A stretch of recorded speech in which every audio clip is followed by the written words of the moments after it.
Charlotte Works is the workforce development board serving Mecklenburg County and your source for the latest labor market news. Let's take a look at the transportation and warehousing industry in Charlotte, starting with where are those jobs located.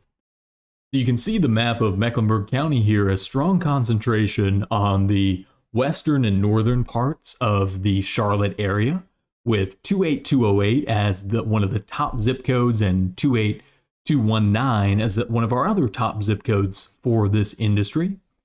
And if we look at the summary of this industry, we can see we're above average in terms of employment and monthly job postings. We see over 50,000 individuals are employed in this industry, earning on average just over $74,000 a year, and there are just under 500 monthly job postings in this industry. Looking at the growth of this industry over time as compared to the national average, we can see Mecklenburg County is above the national average here pretty significantly, with about 50,000 individuals employed as compared to the national average of 32,000.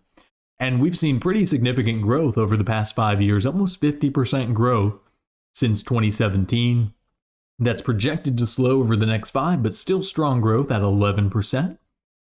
If we look at some summary diversity statistics here, we can see we're just above average in terms of retirement risk, with over 12,000 individuals above the age of 55 employed in this industry.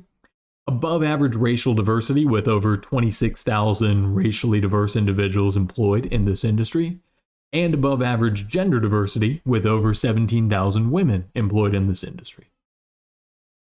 Looking at the unemployment trends for this industry, we can see again a pretty significant impact of the pandemic here that has come down a little bit, and we're starting to return to pre-pandemic levels, but we're not really quite there yet.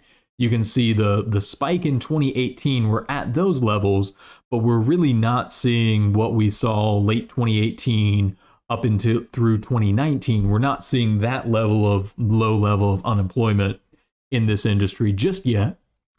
Looking at this industry by demographic details, again, we can see a large number of younger workers in this industry.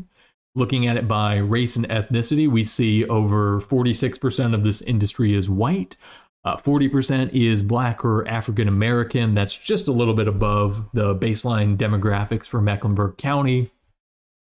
8% of this industry is Hispanic or Latino, just under baseline demographics, 11 to 13%. And only 2% of this industry is Asian, as compared to about 6% in the county. If we look at the gender diversity of this industry, we can see it's predominantly male, with over 64% of employees being male. If we look at the top occupations here, we can see transportation and material moving representing almost 70% of the occupations here, followed by office and administrative support occupations. If we look at the top companies and those top job titles that you'd see on a job posting, you can see Expo Logistics, FedEx, UPS, American Airlines as some of those top employers, and the top jobs in demand: CDL truck drivers, forklift operators, delivery drivers, operations supervisors, and dispatchers. If we look at this by industry gain and drain, what industries are people coming from before entering this transportation warehousing industry, and where do they go afterwards? Again, you see more detailed industry codes here. Couriers and express delivery services, no surprise there. Again, colleges and universities, we have a strong educational system here locally. We see a number of people coming from department stores and restaurants on their way into this industry as well. And then we do see a number of individuals exiting to commercial banking, but not a lot coming from that industry. We look at the top skills in demand for this industry. We see warehousing as that top skill. Auditing has been fluctuating, but that's consistently been fairly high up. Office equipment, key performance indicators, KPIs, is another top skill here. Billing, another top skill that's fluctuated. And then lastly, if we look at the gross regional product for this industry, we see this industry contributes over $6 billion to our local economy annually, and 4.7 of that is local earnings in our local economy. For more information or for assistance as a business or a job seeker, visit charlotteworks.com.